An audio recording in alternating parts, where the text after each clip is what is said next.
Apa sih? Dari tadi nunduk aja. Van, lu kenapa? Masa nggak tahu? Ya lu nggak cerita kita nggak Iya, ngomong dong. Gua nggak pede. Pede. Iya. Oke, sekarang juga Om Info, kita bawa dia ke kenalan aku. Gimana? Udah ikut aja. Udah deh, ikut aja. Ikut aja. Iya, masa cepet? Ya udah. Ayo.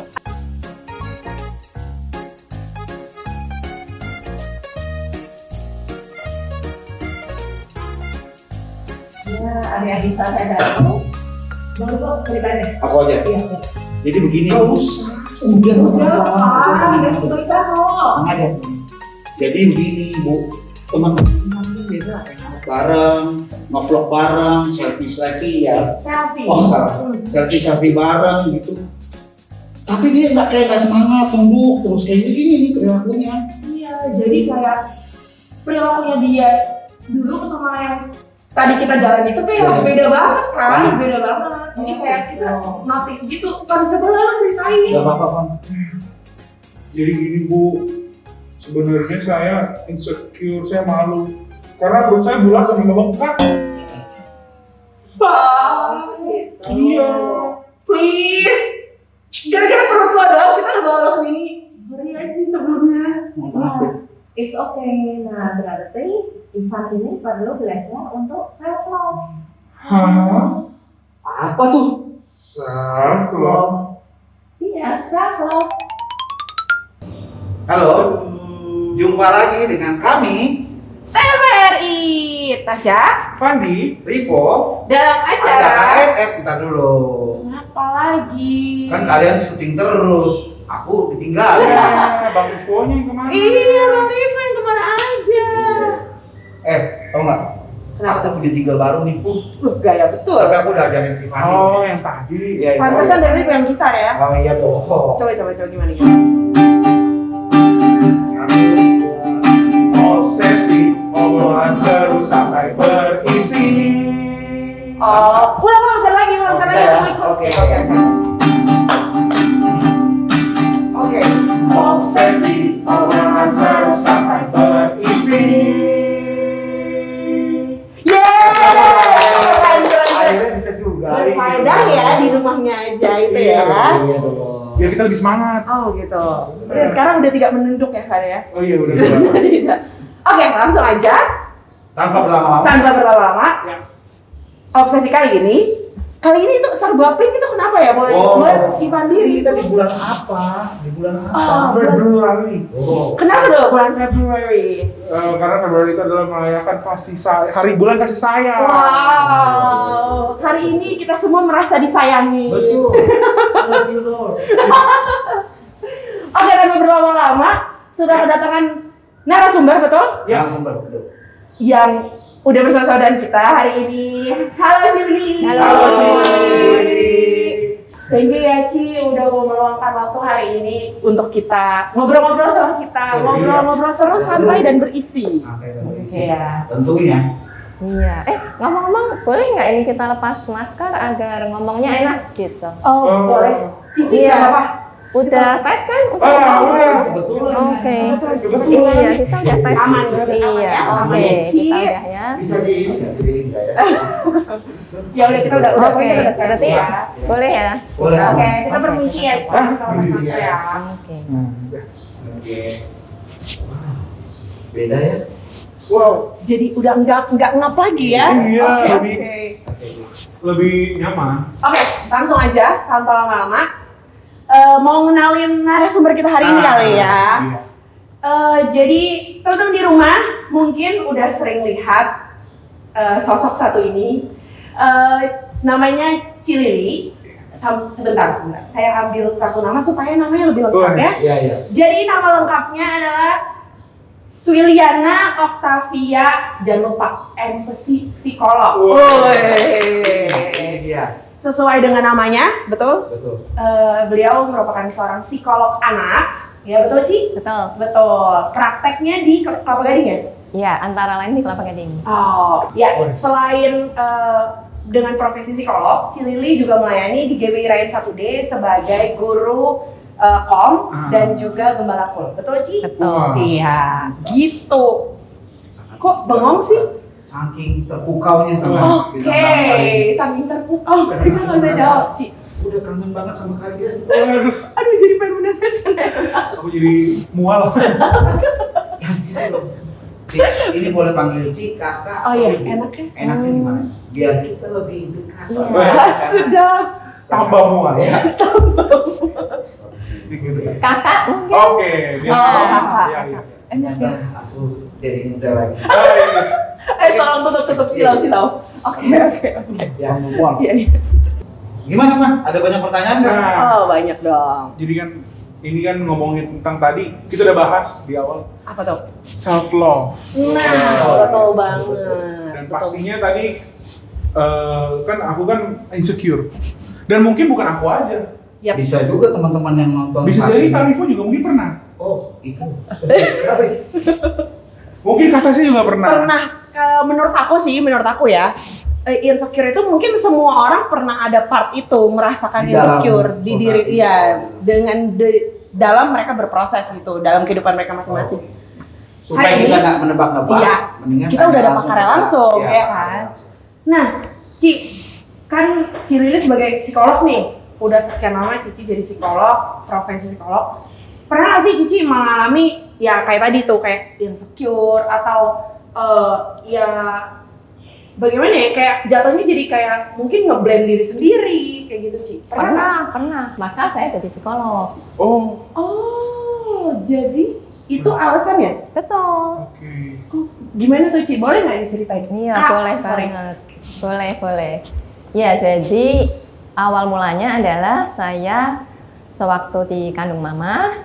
Mama ini kan sudah punya 7 anak nih. Saya Wow. anak terakhir ke-8 dan saat itu usia sudah di atas 40 sehingga kan berisiko ya.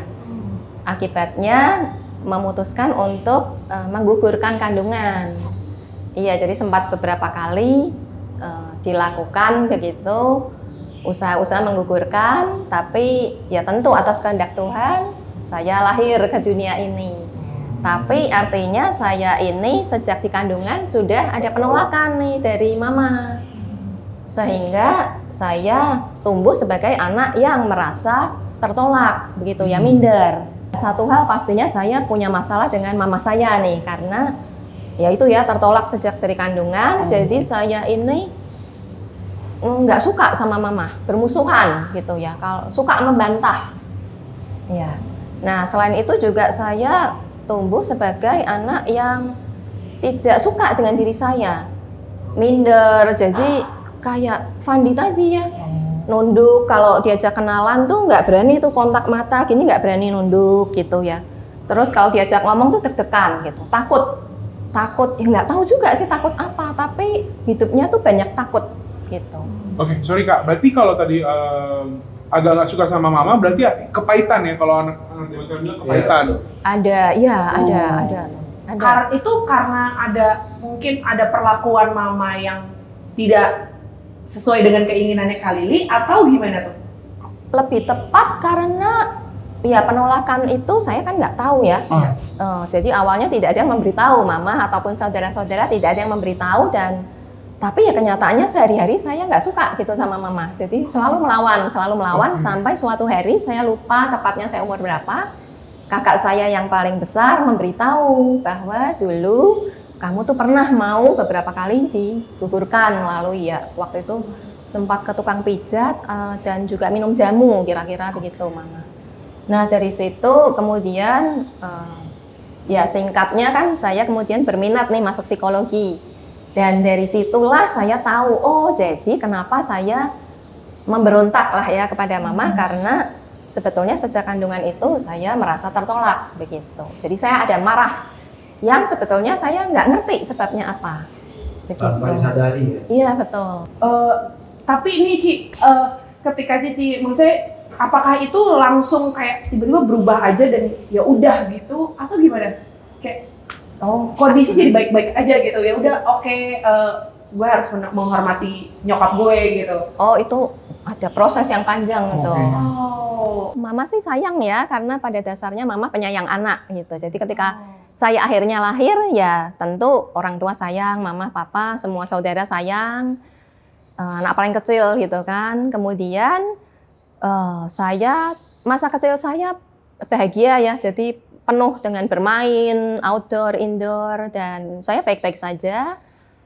Sampai waktu saya hampir berumur 8 tahun, ayah meninggal. Sehingga akibatnya keluarga saya menjadi, bisa dikatakan masing-masing sibuk sendiri-sendiri gitu ya.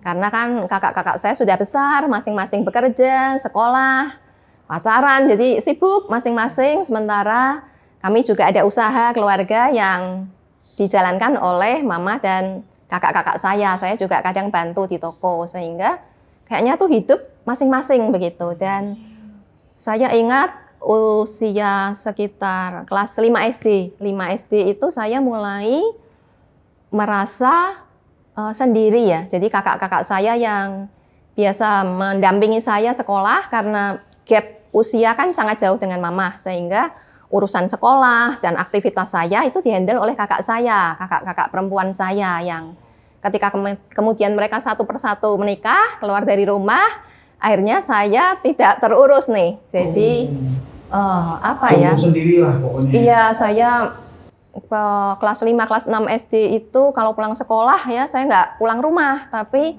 ke rumah teman. Jadi makan siang di situ, PR di situ, tidur siang di situ, nanti sore menjelang malam tuh baru pulang ke rumah gitu. Karena ya di rumah nggak ada asiknya gitu kan, semua sendiri-sendiri gitu. Jadi di rumah Kayak sepi. nggak nyaman di rumah gitu. Iya, betul gitu. Dan kebetulan saya ini tidak, itu tadi ya, ada mindernya, jadi tidak terampil bergaul juga, sehingga teman saya ya hanya sedikit. Nah, ketika SMP 1, sahabat saya yang tadi saya cerita, saya ke rumahnya, makan, tidur, PR itu, waktu kelas 1 SMP, dipisah kelas dari saya.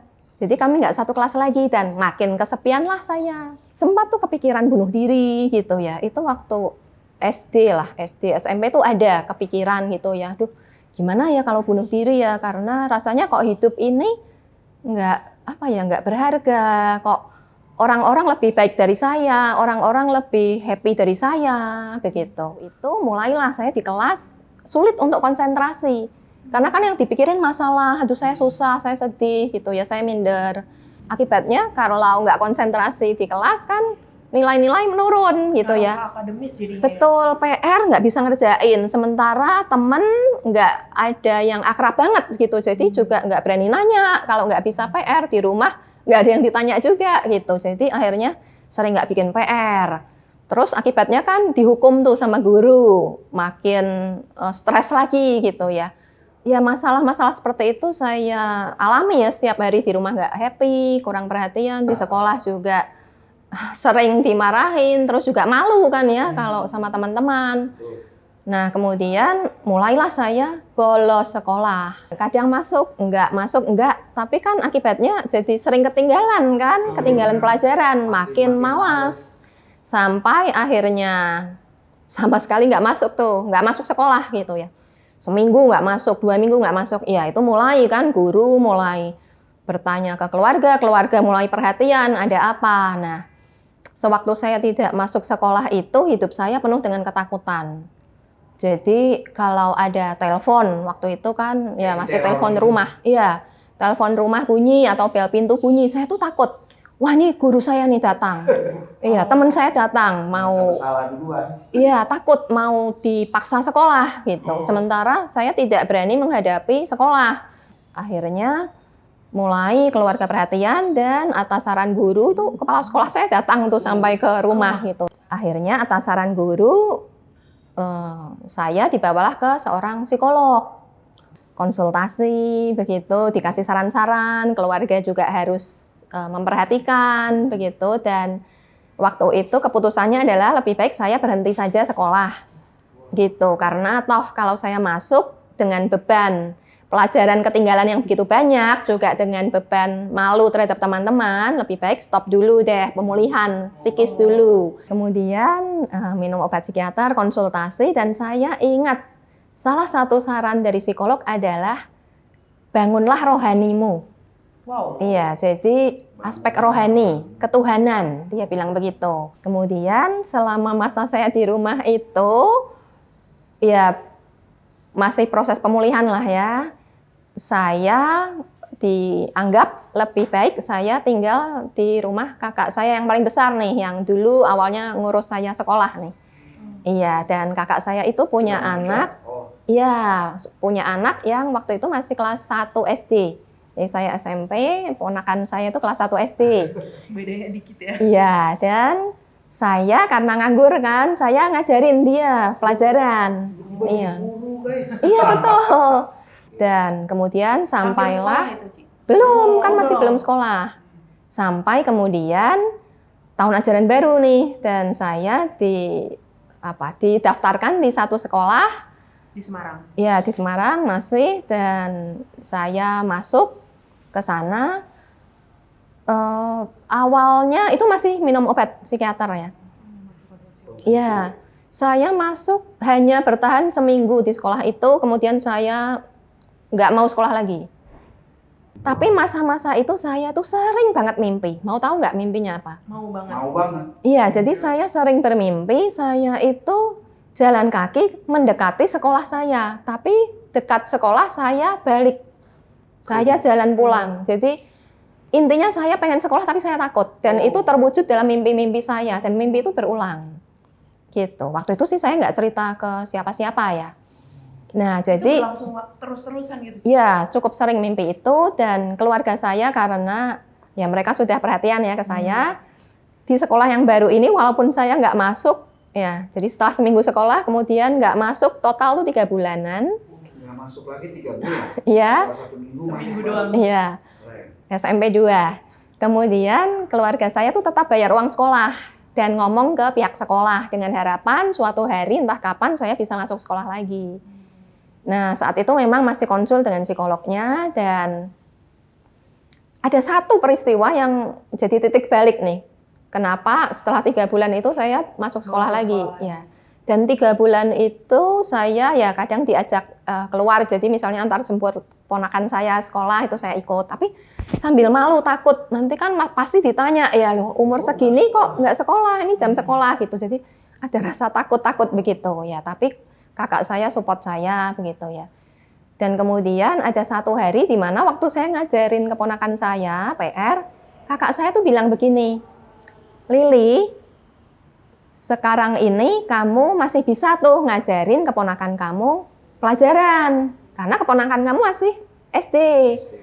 Tapi nanti kalau keponakan kamu sudah SMP, SMP 2, SMP 3, mana bisa kamu ngajarin dia lagi? Ya kan saya hanya kelas 2 SMP.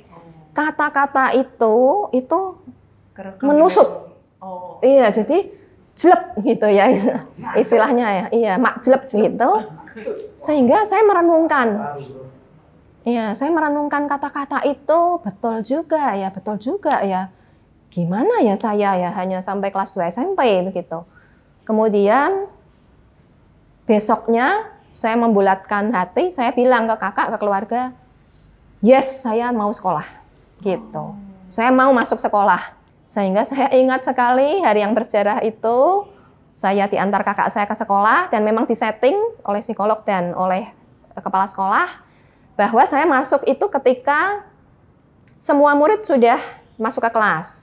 Jadi sudah teng, sudah Udah pada masuk dulu. masuk, ya, dan saya masuk ke kelas, tujuannya apa sih? Tujuannya supaya saya nggak bertemu dengan keramaian di awal. Kalau bertemu dengan keramaian, ya saya kan masih malu. Nanti kan pasti ditanyain gitu ya, kamu ngapain 3 bulan nggak sekolah gitu, kemana. Nah, saat itu proses pemulihan, saya masih takut-takut gitu ya. Itu tadi ya, nggak berani eye contact. Kalau ngomong tuh pelan banget ya. Karena nggak berani menyatakan diri. Saya tidak cukup mencintai diri untuk berani, inilah saya, ini pendapat saya, gitu. Jadi ya takut gitu ya, banyak Kalau takut. bicara, ketemu yang malu. Iya, ya, betul. Lihat orang aja malu. Malu. Iya. Saya penasaran nih, Kak, dari tadi kita udah cerita panjang lebar ya tentang sampai terpuruknya seperti itu Kakak ya. Tapi begitu kita lihat sekarang Kakak bisa bantu teman saya juga nih. Dan tadinya kita hampir kehilangan dia. Saya udah males bergaul sama dia, jujur aja. Itu settingan. Kok kehilangan? Settingan. Enggak. Kehilangan. Kok kehilangan sih? Rada ambigu ya kalimatnya. Oh salah ya. Saya hampir bingung gitu berkomunikasi sama dia, yang nunduk terus gitu. Dan Nggak, bahkan sekarang, Om Rivo gini, Bang Rivo. nggak apa-apa. Apa? Kan sekarang Kak Lili kan udah psikolog ya, berarti Iya. kan udah bantu banyak psikolog anak lebih tepatnya ya. Tentunya. Banyak anak-anak di luar sana yang mungkin punya latar belakang hampir mirip atau bahkan mungkin ada case-case yang berbeda dengan Kak Lili dan udah ditolong gitu ya. Iya, betul banget. Bisa nolong orang dengan kondisi kayak gitu. Iya, heran gitu loh kok bisa. Dan sekarang lagi tampil nih. Ini kamera semua loh. Oh iya, Ada beberapa kru banyak di sini. Dan bocor. Ya bisa gitu ngobrol nggak Iya, malu. benar-benar. Itu pasti panjang kan. Iya. Prosesnya. Mungkin teman-teman di rumah juga penasaran kan. Iya. Iya, Gimana jadi yang mengubah itu gitu. kejadian apa yang kira-kira Nggak mungkin hanya menyadarkan nasihat dokter kan. Kak Lili untuk bisa mungkin menerima diri sendiri Iya. yang kayak tadi kan katanya self love ya, betul ya. Iya. Jadi kayak bisa rilis gitu, terus habis itu akhirnya bisa sampai sekarang ini gitu. Iya, jadi ya pasti ada ya titik baliknya. Itu proses memang psikiater membantu saya dari satu sisi, psikolog membantu saya dari satu sisi. Dan kemudian itu tadi ya, saya kan ditempatkan di paling depan tuh, duduk paling Iya. depan. Nah, sebelah saya, teman saya, dan 2 teman di belakang saya ternyata adalah anak-anak persekutuan doa pelajar. Kembali guys, kembali lagi guys semuanya. Emang udah Iya. Tuhan setting. Iya, Memang iya. itu ya. Dan kemudian karena psikolognya kan juga bilang nih harus perlu dipupuk nih aspek rohaninya ya, sehingga walaupun awalnya saya diajak persekutuan doa oleh 3 teman saya ini, saya menolak. Saya ingat tuh tiap Sabtu ya, setelah sepulang sekolah. Ayo, ngaku. Siapa yang diajak persekutuan doa pulang? Siapa? Ngaku. Saya ngaku sih. Ya. Oh, saya juga nggak mau gitu ya. Oh, saya suka karena saya bermain gitar. Oh. Oke. Sombong ya. Ya.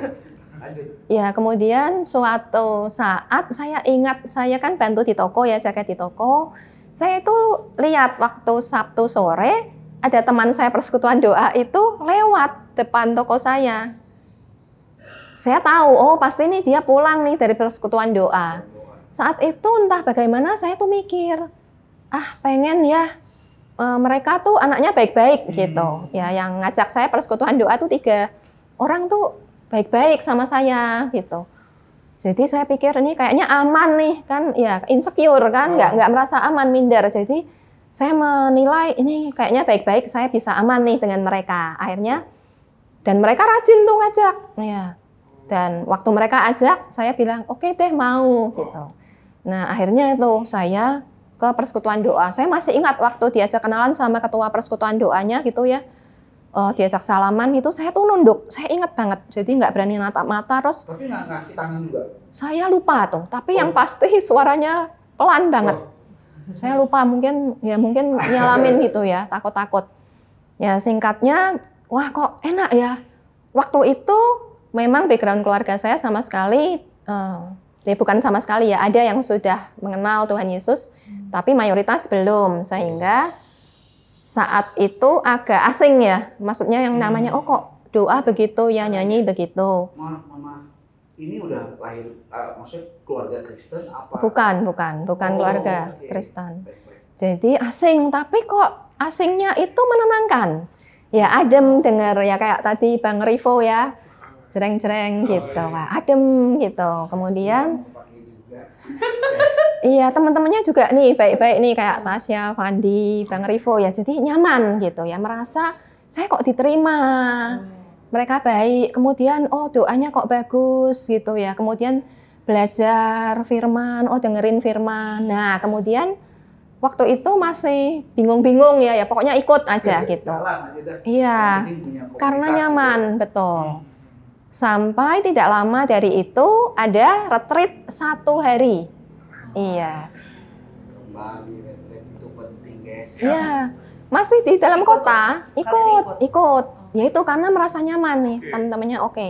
Masih di kota Semarang, tapi kita ada, kalau di kota Semarang tuh ada bagian kota yang agak tinggi begitu, jadi sejuk gitu. Ya kita menyebutnya daerah candi gitu. Nah, retreat di situ 1 hari.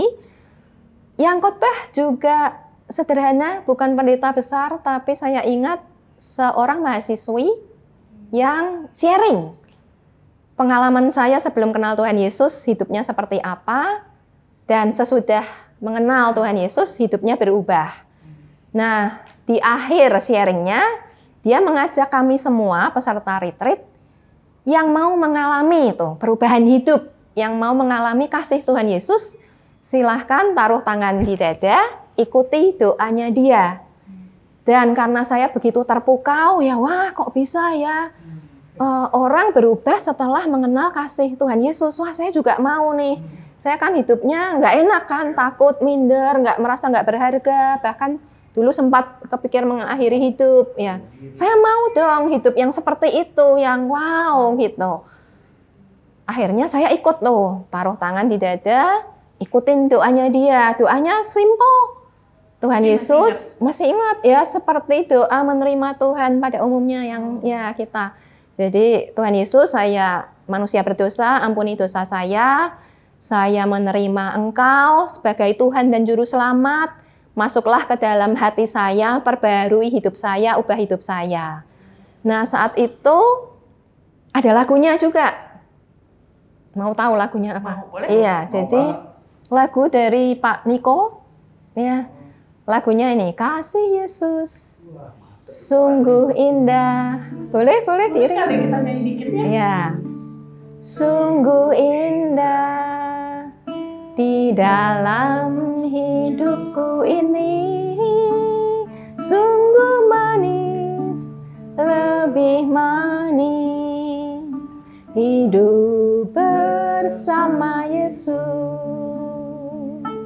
Yesus, nama Yesus, pujilah Dia, kasihnya kepada saya sampai selama-lamanya. Ya. Adem ya. Wah, adem banget. Adem. Iya, jadi saat itu saya ingat nangis sesenggukan, nangis gitu. Itu pertama kalinya merasakan kasih Tuhan, dan saya ingat banget, saya merem tapi saya tuh merasa ada satu pribadi yang betul-betul hadir di depan saya, dan saya merasakan kasih yang begitu besar, belum pernah merasakan masuk ke dalam hati saya. Itu real banget sampai itu ya, sambil nyanyi lagu itu, sambil nangis, terus pokoknya overwhelm gitu ya, perasaannya tuh nggak keru-keruan, tapi nggak keru-keruan yang luar biasa. Dan pulang dari retreat itu masih sama, rumah saya masih sama, pohon masih sama ya, ketemu orang-orang yang masih sama, masalah juga masih sama. Tapi saya melihatnya dengan cara yang berbeda. Ya, karena hati saya penuh kasih gitu. Dan saat itu juga, dan kemudian ya saya mulai kan kenal Tuhan nih, wah jadi cinta mula-mula kan. Jadi seminggu itu ikut ibadah macam-macam ya, mulai baca Alkitab, punya Alkitab ya. Kemudian bersamaan dengan itu memang kakak saya yang saya tinggali juga lahir baru, jadi pergi ke gereja bersama Mama juga. Jadi iya, rohaninya bertumbuh banget, dan banyak retreat yang saya ikuti, banyak baca buku rohani ya, pemulihan ya, saya baca buku. Dan salah satu ayat yang di retreat saya pernah ikuti adalah di Mazmur 27 ayat 10 ya. Sekalipun ayah dan ibumu meninggalkan engkau, tapi Tuhan menyambut aku. Terus juga banyak ayat ya. Ada Mazmur 139 ayat 13 kalau nggak salah sampai 16, bahwa engkau yang menenun buah pinggangku. Engkau yang membentuk buah pinggangku, menenun aku dalam kandungan ibuku. Kejadianku dahsyat dan ajaib. Ya, ajaib apa yang kau buat, dan jiwaku benar-benar menyadarinya. Dari ayat-ayat itu saya menyadari bahwa Tuhan menyambut saya. Ya, Tuhan itu yang menciptakan saya, membentuk saya. Kejadianku itu dahsyat dan ajaib. Amin. Saya tuh berharga. Gitu. Jadi bahkan kemudian waktu retreat itu juga ada sesi konseling ya dengan hamba Tuhan, dan di situ saya melihat bahwa bahkan ketika ada percobaan digugurkan pun Tuhan menghendaki saya lahir. Betapa Tuhan mencintai saya, Tuhan menginginkan saya hidup gitu. Jadi hidup saya itu berharga, hidup saya itu berguna gitu. Kalau enggak ya saya enggak lahir sampai sekarang saat itu ya. Dan kemudian sebetulnya banyak banget nih yang mau diceritakan sampai saya agak bingung nih mungkin. Ya, jadi itu Kasih Tuhan ya. ya, kasih Tuhan itu yang karena saya tahu bahwa saya dikasihi, saya berharga, saya bisa mengasihi diri saya. Nah, itu tadi yang kalau ditanya, kok minder jadi sekarang bisa ngomong gitu ya. Bisa ngomong, bukan bisa ngomong, maksudnya berani ngomong di depan orang, berani mengkonseling orang. Aku mau make sure lagi nih, Ci. Berarti ketika Cici kenal Tuhan waktu itu, memutuskan untuk ikut Tuhan dan sungguh-sungguh yang tadi kata Cici udah Alkitab, baca Alkitab tiap hari, doa gitu-gitu segala macam.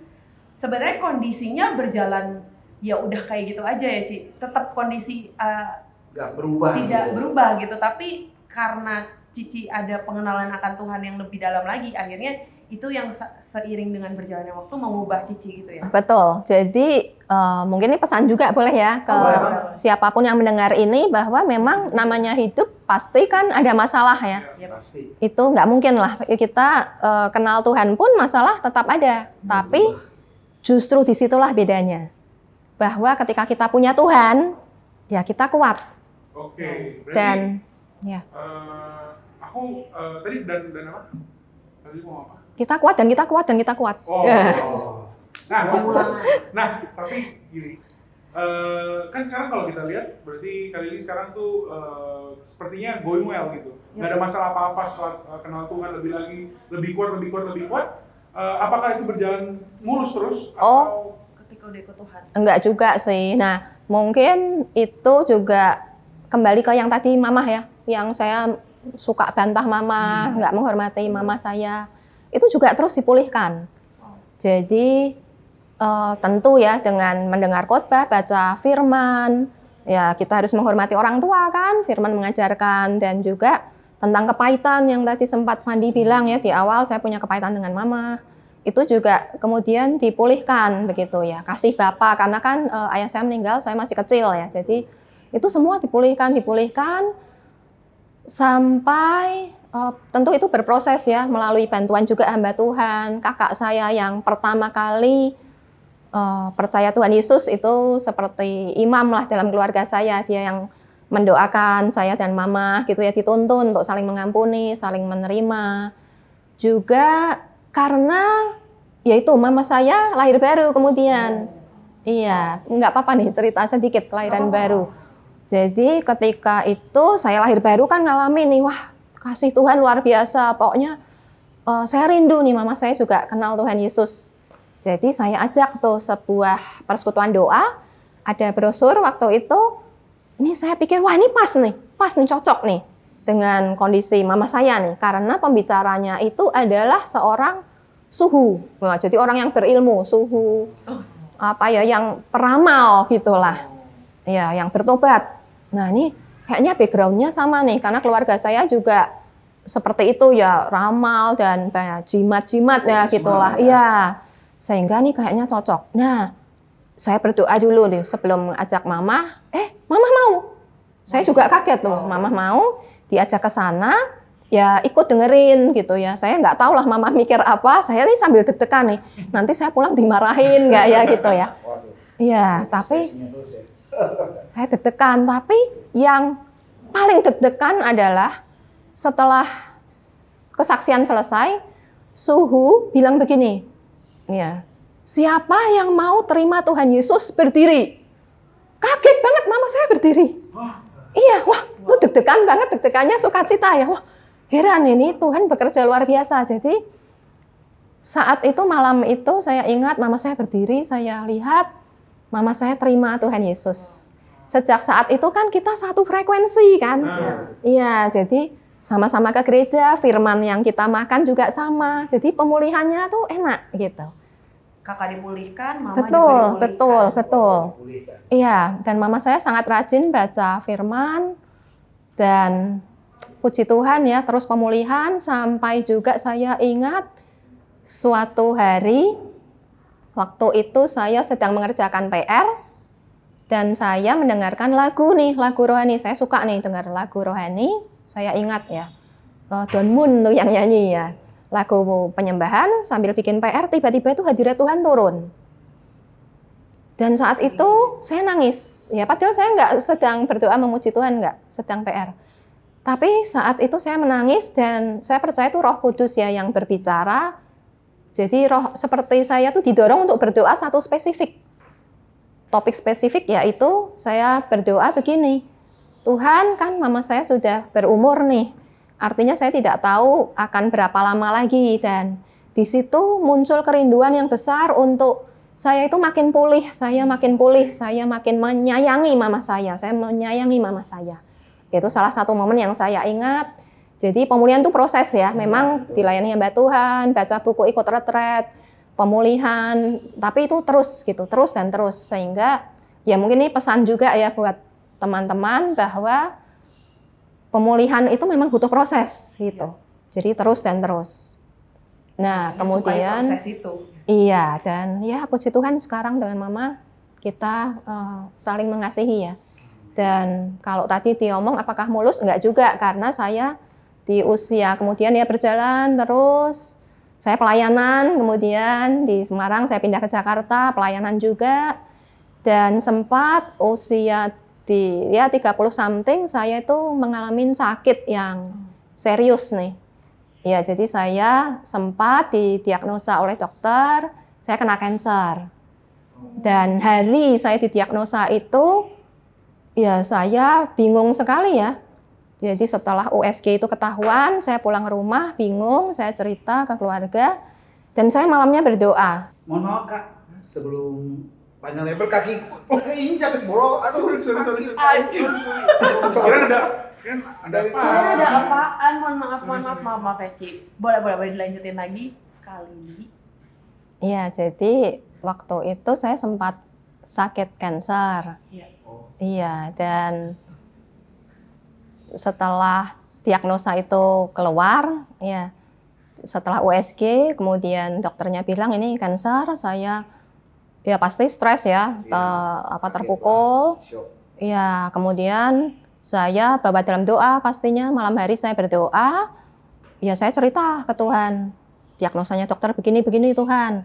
Nah saat itu ada satu yang muncul, gini, 2 Korintus 5 ayat 1. Coba saya cek dulu betul nggak? Iya. Jadi alamat dokter yang muncul. dengar tuh ya. saya saat itu tidak tahu isinya apa. Jadi muncul hanya 2 Korintus 5 ayat 1, gitu aja. Iya. Nah, saya nggak tahu isinya apa, tapi karena saya kelelahan, yaitu kan stres menimbulkan kelelahan ya, secara fisik, akhirnya saya tidur. Nah, bangun pagi, saya ingat. Nah, kemarin muncul loh. Ya pasti Tuhan yang kasih ya, 2 Korintus 5 ayat 1. Saya kan langsung penasaran, saya buka Alkitab. Isinya Paulus bicara seperti ini, jika kemah tempat kediamanmu di bumi dibongkar, Tuhan sudah menyediakan kemah abadi. Nah, iya serem kan kalau baca itu. Iya. Kemah itu kan tubuh ya, artinya wah ini apakah artinya melalui penyakit ini saya akan dipanggil pulang oleh Tuhan?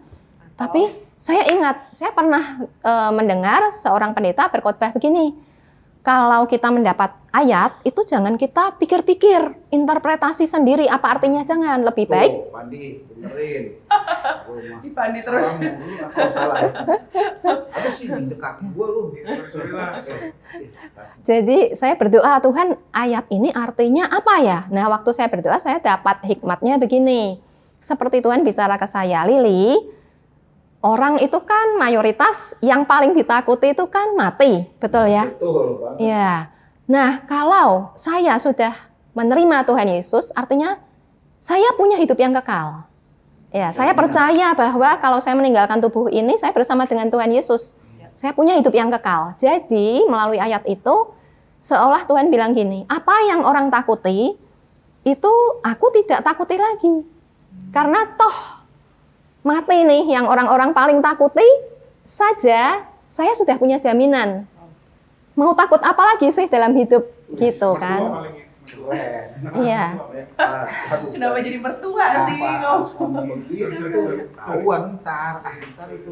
Iya, jadi ya luar biasa ya Tuhan kita ya, sehingga justru dari ayat yang awalnya menakutkan itu, ya awalnya takut kan dapat ayat itu, tapi justru setelah saya dapat hikmat itu, saya jadi berani. Oh iya benar ya, mati aja nggak takut gitu kan. Ya bukan cari mati ya, tapi dalam Tuhan Yesus. Ada jaminan ya. Betul. betul, ada jaminan hidup kekal. Apalagi yang ditakutin ya, dengan ayat itu justru saya berani. Iya. Nah, Kak Lili, kalau tadi aku boleh recap sedikit bahwa kan Kak Lili udah sempat ngalamin pemulihan dari mental breakdown yang tadi Kak Lili udah juga jelasin. Terus kemudian Tuhan izinkan untuk fisiknya Kak Lili juga kena cancer gitu Sebelumnya kan. melayani juga, udah Iya, melayani. udah sempat Iya, melayani terus iya. kena gitu ya kan. Tapi yang kita lihat, ya kita tadi denger ya Iya, sama-sama Kak Lili share gitu bahwa itu nggak bikin Kak Lili malah makin jadi jauh lagi sama Tuhan, jadi kecewa sama Tuhan.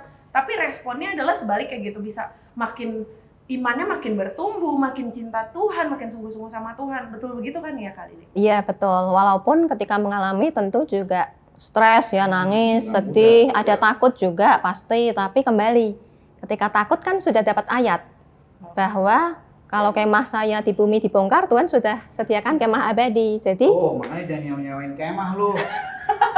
Nyewa. Siap.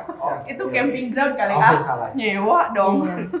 Jadi walaupun oke lah, walaupun sakit, tapi fakta bahwa saya masih dikasih hidup, ya jalani saja bersama Tuhan, gitu, nggak usah takut. Jadi tiap kali takut ya ayat itu menguatkan ya, jangan takut bersama Tuhan, menghadapi semuanya. Dan ya banyak yang terjadi ya ketika sakit itu karena saya sempat mengalami operasi, kemudian harus kemoterapi dan radiasi juga. Pastinya perasaan juga up and down, Betul, tapi perubahan fisik juga ada. iya betul karena kan juga rambut rontok semua. Bukan, kamu memang umur. Emang usia kalau menerima emang usia. Iya, terus banyak bengkak, nggak enak lah. Tapi saya kalau diingat-ingat lagi ya waktu itu saya aneh sih, maksudnya orang-orang di sekitar saya juga melihat kamu sakit tapi kok kamu bahagia ya gitu. Iya, bahkan saudara saya ada yang bilang kamu, ya kebetulan dia belum percaya Tuhan Yesus, dia sempat ngomong gitu sama saudaranya yang lain bahwa lain ya kalau orang Tuhannya kuat gitu ya. Jadi lain menghadapinya dan oh ya puji Tuhan ya saya sakit masih bisa menjadi kesaksian gitu. Orang melihat bahwa kalau kita dekat Tuhan Yesus kita bisa kuat begitu.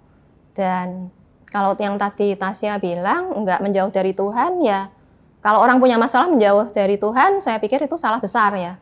Artinya kita justru harus makin mendekat ke Tuhan. Nah, siapa yang bisa tolong kita paling nolong gitu. Selain Tuhan jangan dijauhin gitu sih. Dan Pas ditangkep ya. Tangkep saya maksudnya di kantin pas lagi pelayanan Lagi makan. makan. Iya bener. oke, ya Jangan malah menjauhi jadi Tuhan ya. Ya. betul dan oke lah nggak enak sakit gitu ya ngalamin banyak, tapi di dalam semuanya itu saya ngalamin banyak. Kalau saya bilang mujizat ya, jadi dipertemukan bisa dengan orang-orang yang tepat yang bisa bantu saya. Jadi waktu itu saya treatment di Singapura setengah tahunan saya di sana. Di situ dipertemukan dengan orang-orang yang luar biasa dari Cancer Foundation gitu ya, bisa secara nggak sengaja ketemu. Terus saya jadi diterima dalam komunitas mereka kasih banyak saran, mereka dukung saya. Kemudian saya juga tinggal di tempat kenalan yang memang banyak student Indonesia juga, jadi kita makan bareng, kemudian saya juga kembali, komunitas itu penting banget ya, ini pada ikut full nggak? Pada ikut ya, harus ikut komunitas itu penting banget, karena komunitas rohani itu yang mensupport kita. Di sana saya juga ikut tuh full ya, ikut macam-macam lah kegiatan, dan saya sharing ke mereka, sehingga mereka doakan saya, mereka visit saya, dan di situ saya dikuatkan begitu. Dan ada juga ya ayat yang saya dapat. Jadi sempat waktu itu ada masa krisis lah, karena saya sempat di negara yang lain sebelum Singapura saya sempat salah diagnosa. Jadi sempat perjalanannya cukup panjang, tapi malam itu ketika saya nyaris nggak bisa tidur, saya dapat ayat lagi nih. Kali ini bukan muncul pasal, bukan lain. Bukan pasal dan ayat, tapi langsung ayatnya justru saya cari itu ada di mana. Ternyata saya baca ya, ada di 1 Petrus 1 ayat 6. Bunyinya? Aku boleh bacakan ya. Iya, boleh. Iya. Bergembiralah akan hal itu. Jadi disuruh bergembira sekalipun sekarang ini kamu seketika harus berduka cita oleh berbagai-bagai pencobaan. Jadi di dalam pencobaan harus bergembira tetap. Maksud semuanya itu ialah untuk membuktikan kemurnian imanmu yang jauh lebih tinggi nilainya daripada emas yang fana yang diuji kemurniannya dengan api. Sehingga kamu memperoleh puji-pujian dan kemuliaan dan kehormatan pada hari Yesus Kristus menyatakan dirinya.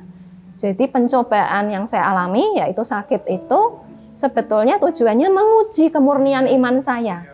Jadi bukan jauh ke Tuhan, malah makin dekat, makin kenal, dan di situ saya melihat pertolongan-pertolongan Tuhan. Begitu. Dan nggak lebih dari kekuatan kita juga ya kalau.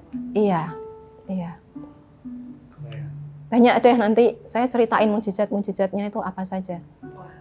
Oke, nah kemudian ada nih kan terkait dengan ayat tadi 1 Petrus 1 itu yang apa? Iman kita diuji kemurniannya ya lebih dari emas yang fana. Ada tuh lagunya Bang Revo. Wah, boleh banget. Iya. Pasti penasaran. Apa tuh? Iya, Boleh. pasti pada tahu semua kemungkinannya lagu ini terkenal. Ya, Bapa sentuh hatiku. Iya. Boleh dinyanyikan? Tadi udah dimainkan melodinya dikit-dikit ya. Connect ya.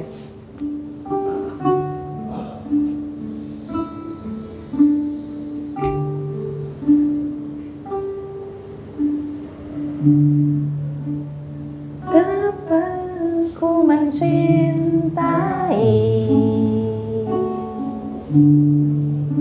segala yang telah terjadi. Tak pernah sendiri jalani hidup ini, selalu menyertai.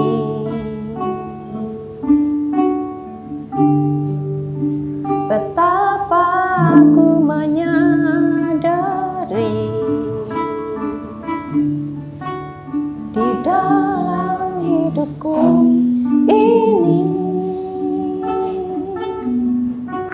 Kau selalu memberi rancangan terbaik oleh karena kasih. Boleh kita nyanyi bersama? Bapa, sentuh hatiku, ubah hidupku menjadi yang baru, bagai emas yang murni. Kau membentuk bejana hatiku. Bapa, ajarku mengerti sebuah kasih yang selalu memberi, bagai air mengalir yang tiada pernah berhenti.